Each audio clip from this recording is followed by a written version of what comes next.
You are listening to the Concierge Minister Podcast, a place to grow, learn, and be inspired as you discover God's purpose for your life.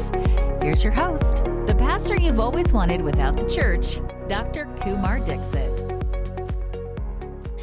Hey, welcome to this episode of Concierge Minister. I'm Kumar Dixit, and I'm glad that you are listening, whether it's you or you all. I'm not sure yet, but just glad that at least someone is listening to this podcast. And I am thrilled to have a real podcaster, a professional, someone who really knows what they're doing, my old friend, Robert Kennedy III. Bro, first of all, let's just talk about the third. I mean, That is awesome. I love it. It gets me in rooms, man. I'm sure. Do you have a child who's a boy? Is they the fourth? He actually is, and we've been brainwashing him since birth, and he's planning on the fifth. Oh, I love it. Yeah, that is good stuff, man. You know, Robert is a writer. He is an entrepreneur, and more than anything, he's a speaker. Yeah. And I want to say you're also a coach. I mean, that's one of the things I love listening to your podcast for. Is just you're a really great coach to other speakers and entrepreneurs, people who are just trying to make it, you know. Yeah. And I love what you do. You and I have known each other for a long time in various circles, but as I was listening to episode 70 on your podcast, I was like writing. Well, I was driving, and then I was like, man, I got to write this down. So then I pulled up my phone, I started writing. Then I was like, this is illegal. I can't do this. I had to come back later and actually stop driving and listen in on some of the good stuff that you were talking about.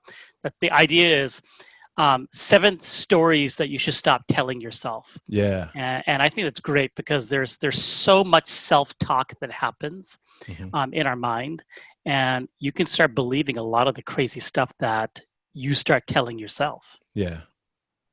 You can. It's crazy. I think there are research studies, and I don't really know how they came up with this, but research studies that say we have in excess of 70,000 thoughts. Wow. Per day. Right. Wow. And so if we've got that much stuff going through our minds and we're not intentional about what gets there and what stories we put there, and it's not just thoughts as in I'm thinking about my brother, I'm thinking about my mom, I'm thinking about what I'm going to pick up when I go to the supermarket. I mean, there's a lot of stuff in there where you're telling yourself what to do, how to act, how to respond, how to move and navigate through certain things. And if the majority of that is negative, or I can't, or I'm not worth it, or I don't know how I'm going to, or I don't even deserve to be in this position, then my goodness, you know, it's tough to live a life of hope. Yeah, I think it was a Vanity Fair article that I read when President Obama was candidate Obama. Yeah. And one of the questions they were asking was why he only chooses dark color suits. And I don't know if you remember this. He talked about the idea that there's so many decisions that you have in life that you can make in a day.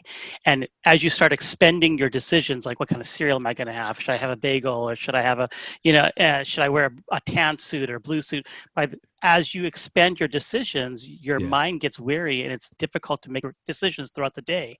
And that's all part of you thinking through things, what you're talking about. Yep.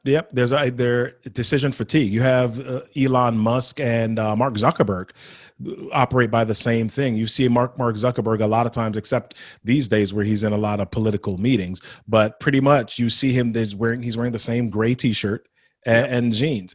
And you say, hey, does this dude not wash his clothes? No, he just has a whole lot of gray t-shirts in the closet because according to him, it's one less decision I have got to make. Let's dive in right now and talk about these 7 stories you should stop telling yourself.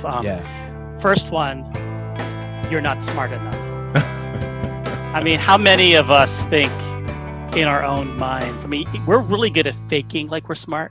Yeah. But even in my core, man, like, you know, when you said that, number one, that just shook me to the core because, you know, I have a bachelor's degree, I have a master's degree, I have a doctorate degree. I have so many other letters after the doctorate for other things that I've earned. Yeah. And yet, Robert, every single day, I always question whether I'm smart enough. Wow. Seriously. Wow.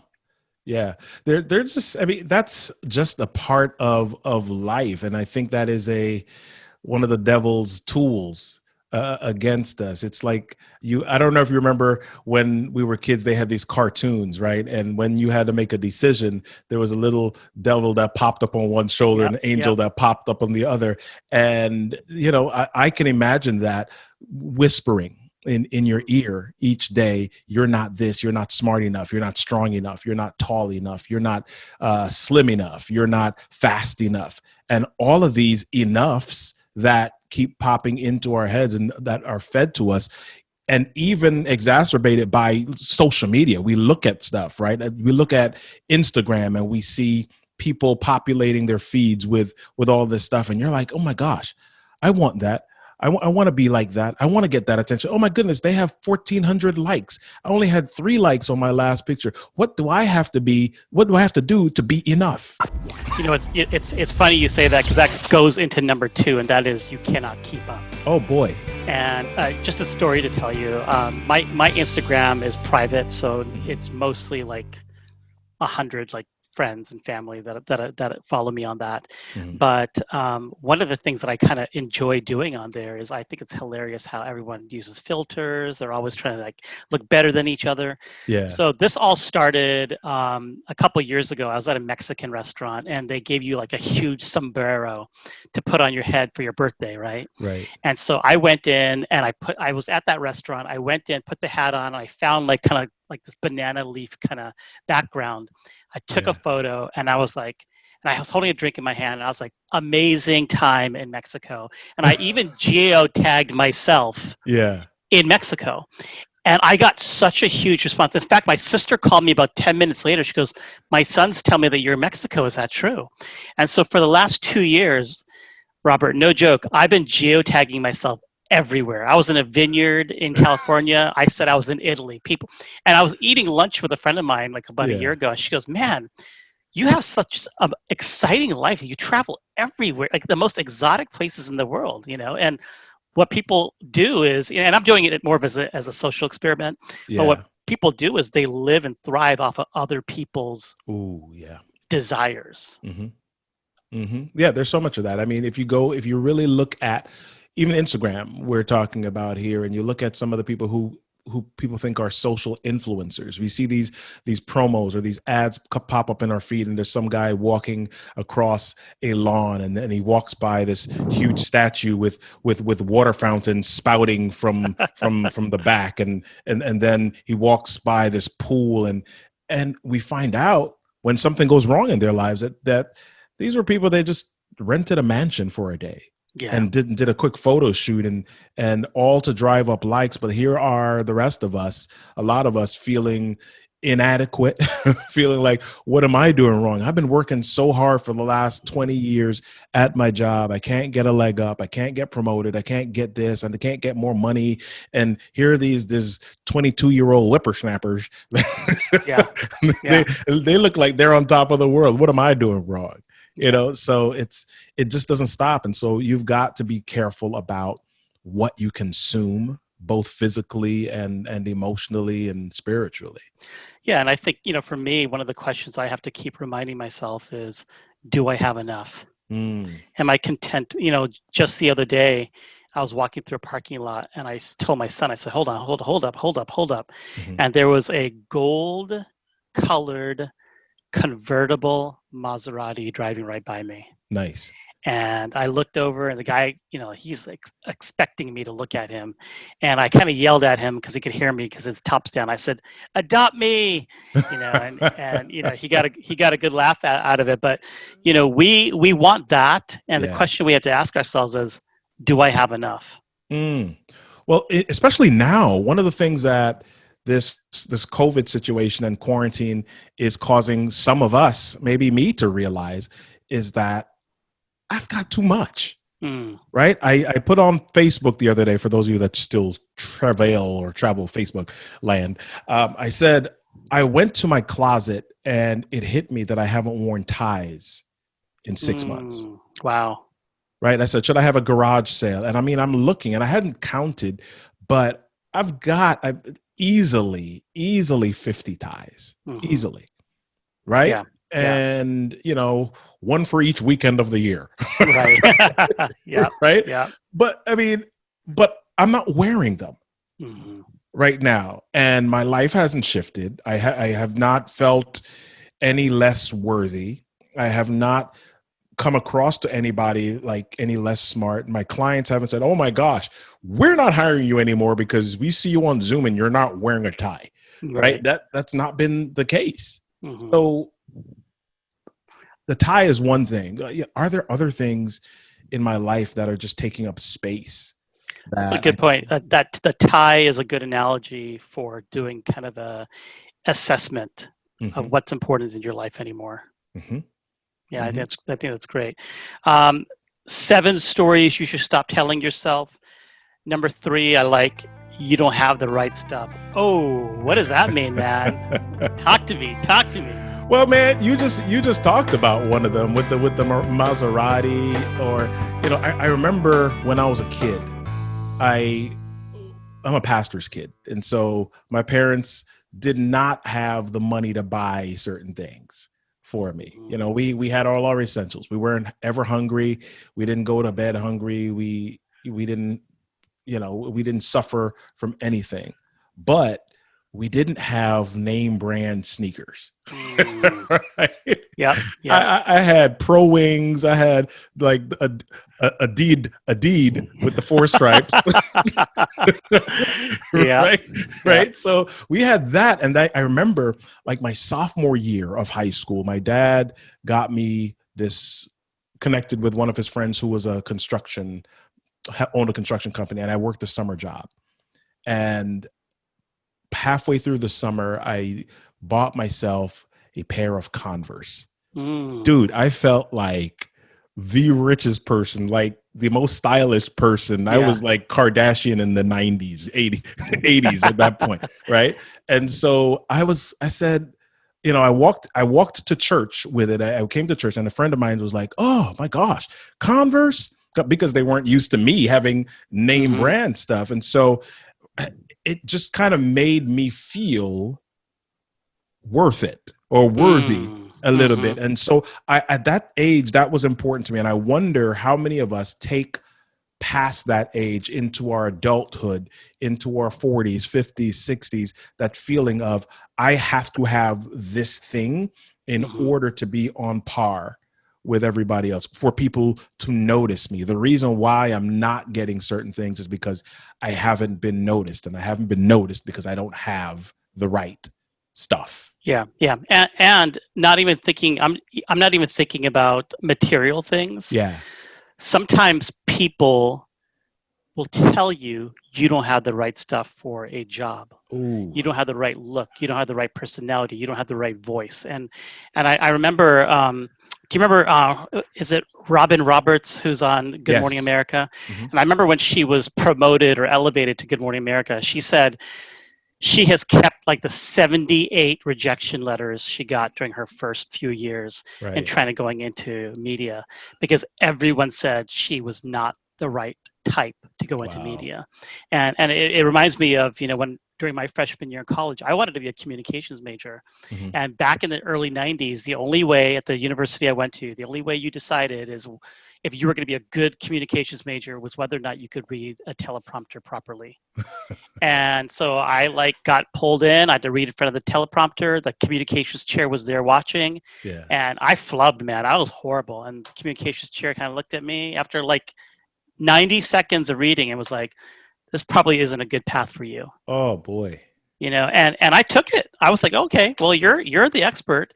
And so, when you say that one of the stories we need to stop telling ourselves is that you don't have the right stuff. If you believe that you have the right stuff, then you have the right stuff. Yeah.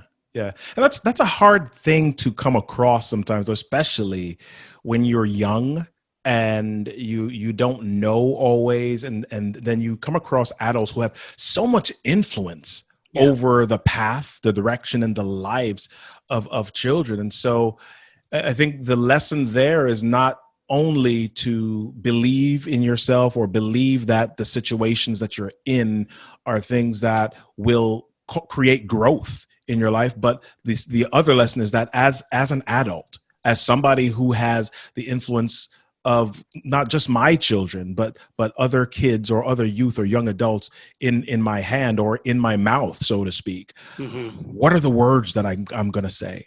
What are the words that I utter? Are they words of inspiration, encouragement, uplifting, or are they words that are critical, negative, and are going to impact somebody much longer and much further than I could even imagine, for the sake of a moment, for the sake of 2 seconds that it takes to say those words. Mm-hmm. Mm-hmm. Wow. That's a good point.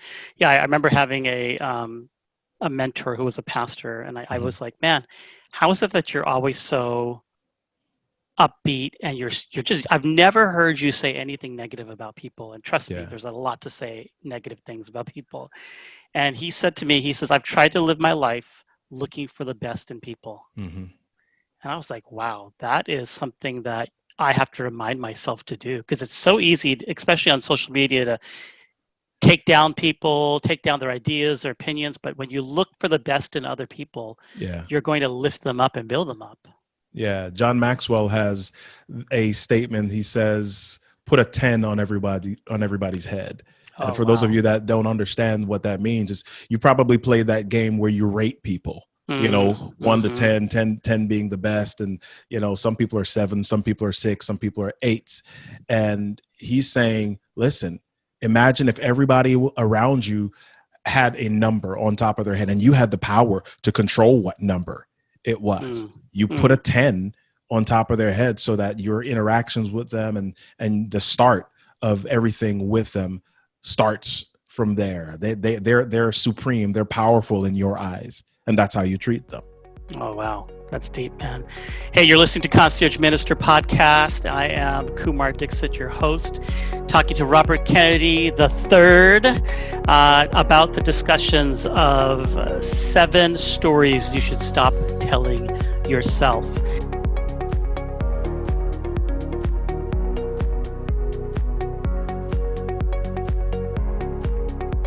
Robert, number 5, no one is listening. No one is listening. Yeah. That is the big one these days, especially when you're in an election year. Right? Yeah.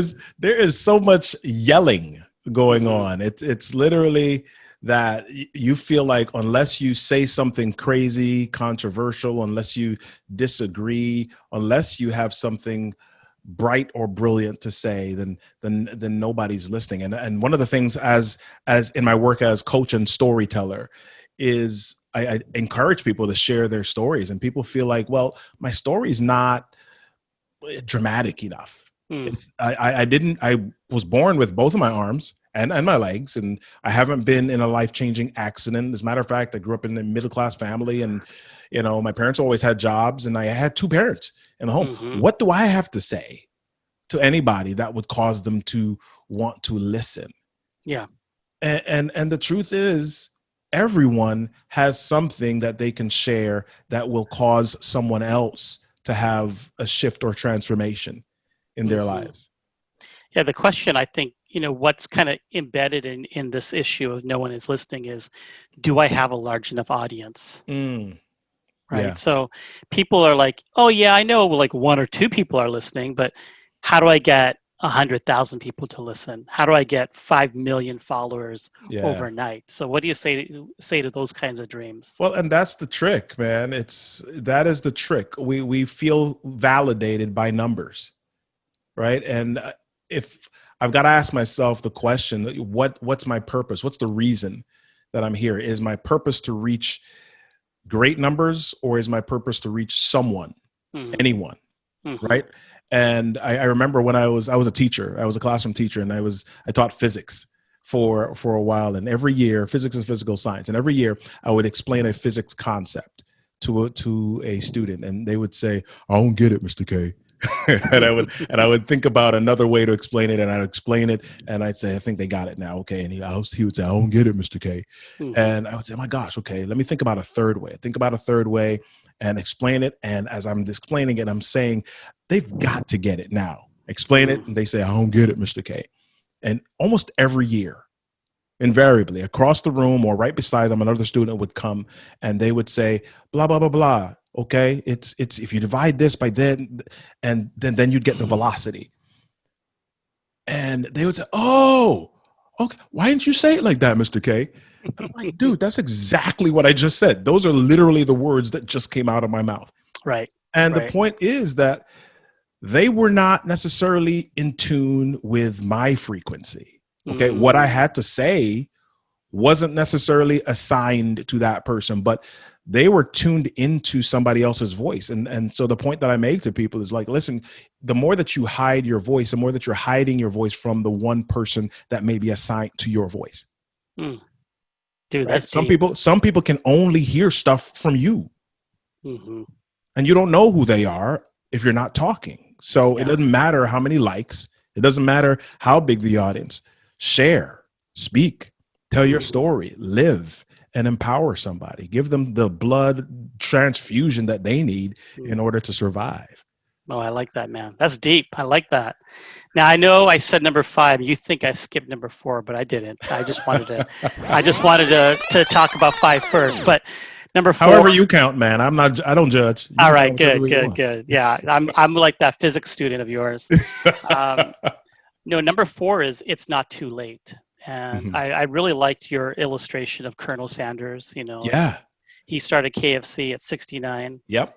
years old. And to talk a little bit about that, because I, along with you, Robert, feel like Jesus was 33 when he died. Oh boy. Okay.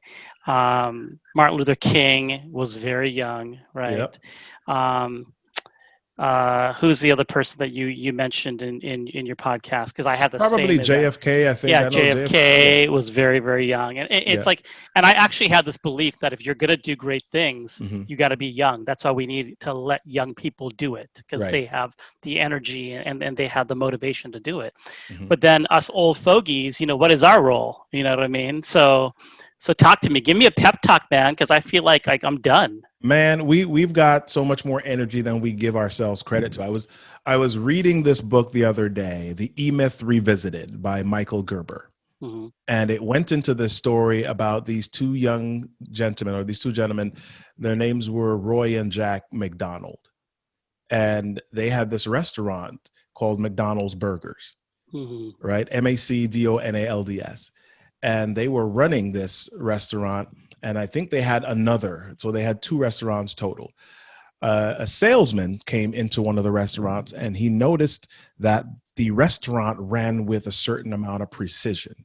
And he came back into that restaurant several times. And every time he came in, he received the same experience. And so after a while, he said, you know what? I think I can be helpful to these brothers. So he goes to the brothers and he speaks to them. He says, hey, I'd love to invest in your business. Can I partner with you? Okay. And he partners with them and he says, hey, I'd love to grow the business. And they said, yeah. And they may have opened up one more restaurant. And after a little while, he's like, I want to grow it even more. And they said, yeah, we can't see that far. They just couldn't get that vision in their head. And so a couple of years after that, he bought them out and he did what we know today as the franchise model of McDonald's. Wow. Right? That man, his name was Ray Kroc. And the day that he walked into that restaurant for the first time, he was 52 years old.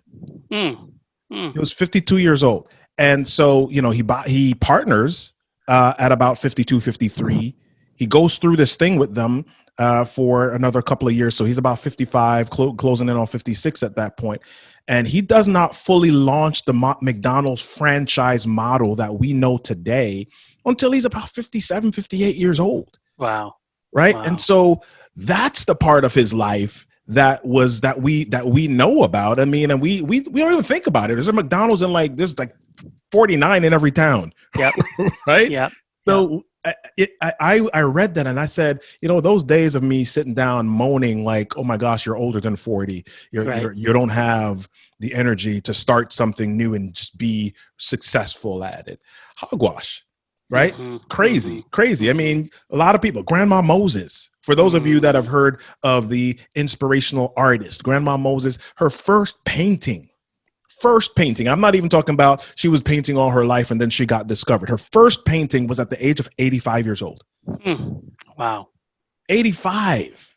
Right. So, I mean, we've got Sanders, we've got Ray Kroc, we've got Grandma Moses. There's a lot. Samuel L. Jackson, his first like role that really put him on the map where people said, oh, Samuel L. Jackson was at the age of 48. Yeah.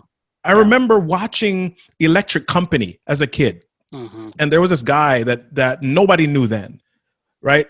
And he was Electric Company. For those of you who don't know, that's like something like Sesame Street, pretty much on the PBS channels. And there was this guy.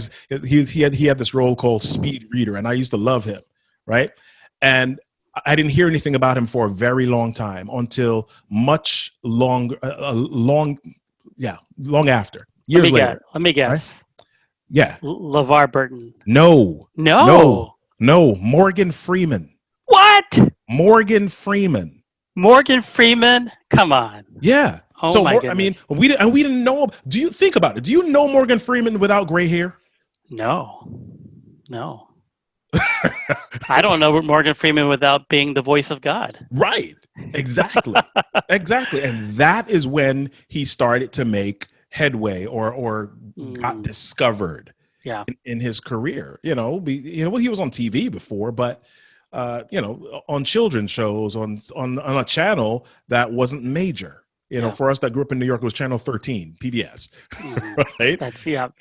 So there are numerous examples of people whose life, and I'm going to use a number, people whose life started after 40. Yeah.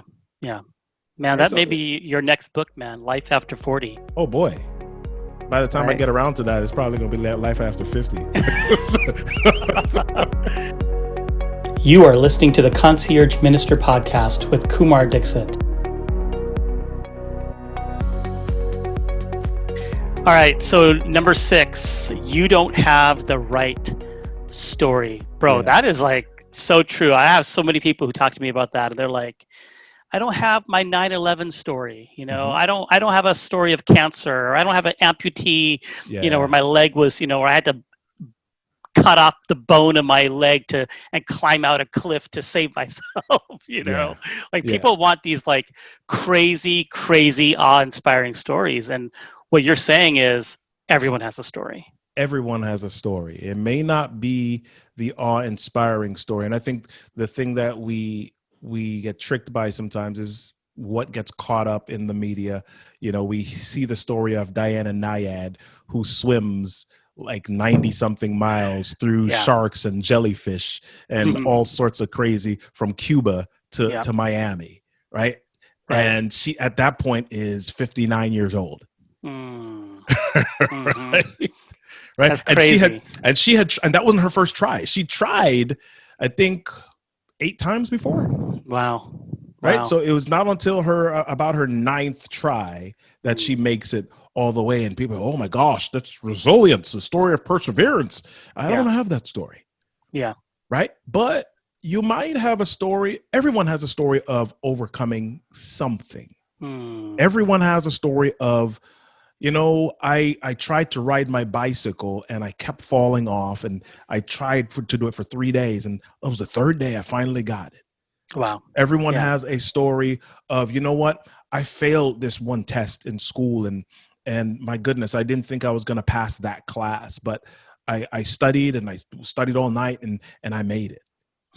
Right. Everyone has something. It may not be the big dramatic reality show version of something, but you've got a story of a time that you have either overcome a challenge, or a time where you've learned a new skill, or a time where you've had to navigate something in your work environment, You know, it's there's everybody has something that you've gone through and made it through that somebody else either hasn't gone through yet, or they've tried to go through it and failed at it, and now they need a little bit of encouragement. If I were to reframe that number 6, I would say, what is your story of resilience? Mm-hmm. You know, because everybody has a story of bouncing back. Yep. You know, and whatever that is, whether it's taking 3 days to ride a bike, or whether it's, you know, sawing off your arm to climb out a cliff, you know, we all have some kind of story of resilience. Yeah. Final one, man. Final one. This is big. It doesn't make sense. Mm-hmm. Is that it? Yep. It doesn't make sense. That's it the lie. doesn't make sense. Talk to me about that. What do you mean by that? Well, a lot of us are logical. we go to grade school and they tell us that 2 + 2 = 4. You know, and by that logic, 3 + 3 = 6. Mm-hmm. Right? And so we go through life thinking that, okay, if this and this don't seem like it's going to work, then I won't do it. I'll just stay where I am. Status quo is it for me. I'll sit on the couch. I'll do this because that doesn't make sense. And I like to say that most of the things that we enjoy now, most of the amenities, most of the conveniences that we have now were at one time impossible. I mean, we think about, maybe not now, but before pre-COVID, we think about every day people were just flying all over the place. Yeah. Right. Yeah. And we don't think about it. It's a plane. And you think about it. There's this thing that is literally 60, 70 tons that is in the air. 30,000 feet. Yeah. Right. Yeah. Flying. And you're you think if you pick up a book, right? You pick up a book in your house and you drop a book to the floor. The book doesn't fly. The book doesn't float. It drops to the ground pretty hard. So 60,000 tons. At some point, somebody said, you know what? I think I could make this stuff fly. Yeah. Right. Yeah. And so I'm thinking about Orville and Wilbur Wright. What got into their mind that they said, you know, we could put an engine and a bunch of metal and some wood and some spinny things together with some strings and put people inside it and then make it stay off the ground, and we can control when it goes up and down and turns. Yeah. Right? That didn't make sense. I mean, right? Mm-hmm.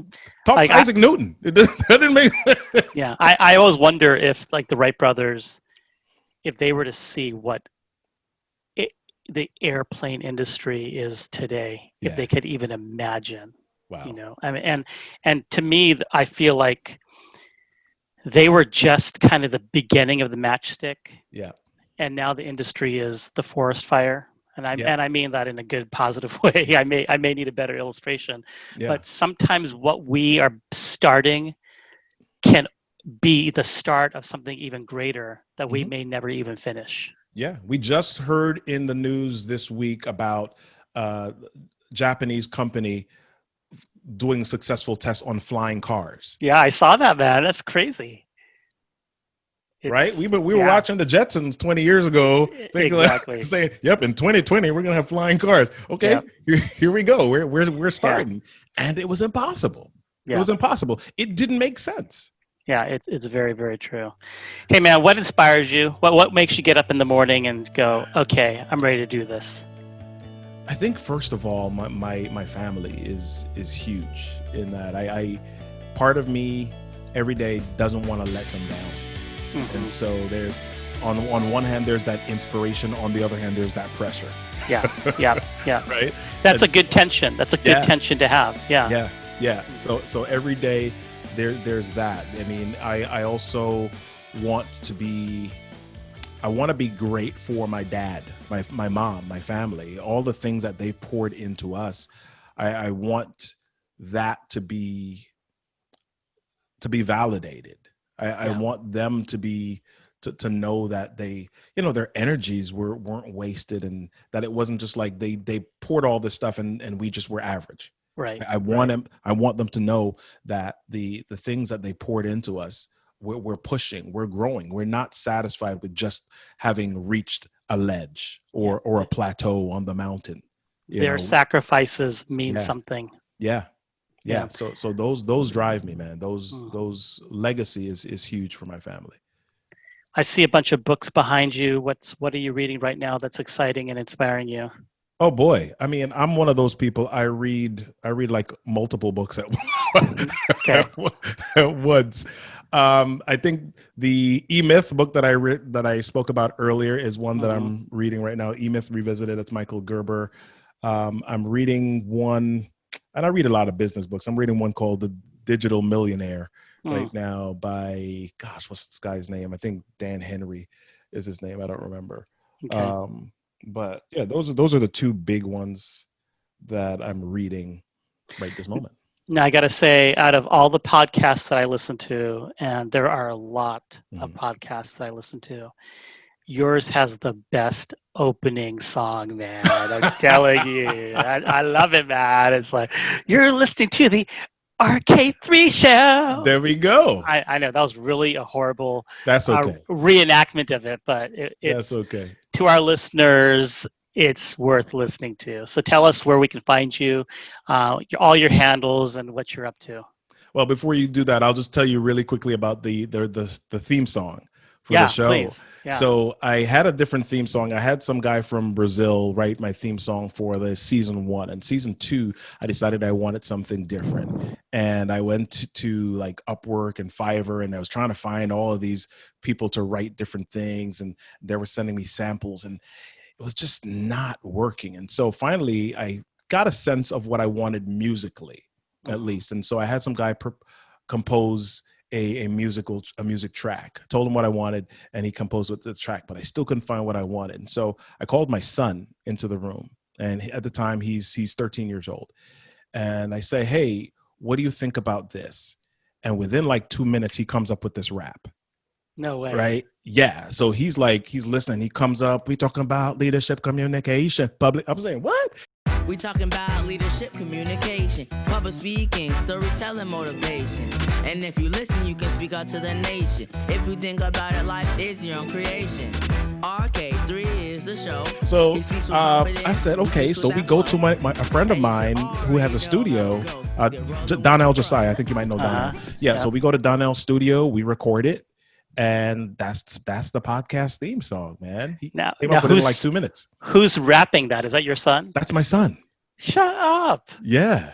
Bro, that is awesome. That's my son. I hope you paid him that Fiverr money. Well, don't tell him. Don't tell him any of this. I pay him other ways. Dude, that's seriously a great story. I love that. Thank you. All right, where do we find you? I'm everywhere as Robert Kennedy 3, man. My website is robertkennedy3.com, LinkedIn, Instagram, Facebook, Twitter, Robert Kennedy 3. I try to make it easy. That's awesome, man. It's good. And your podcast? The RK3 Show. Yeah, man. I love it. RK3, thank you so much for joining me. Yes, sir. It's been All a right, pleasure guys. being here. Until next time. Thanks for listening to the Concierge Minister podcast. If you want to learn more about growing in your faith or looking for an online faith community for support while you're on your journey, please visit conciergeminister.com or send us an email at conciergeminister@gmail.com. Don't forget to click the subscribe button and give us a 5-star rating. If you find this podcast helpful, please tell your friends about us. Thanks again for listening. Until next time, go and live your best life.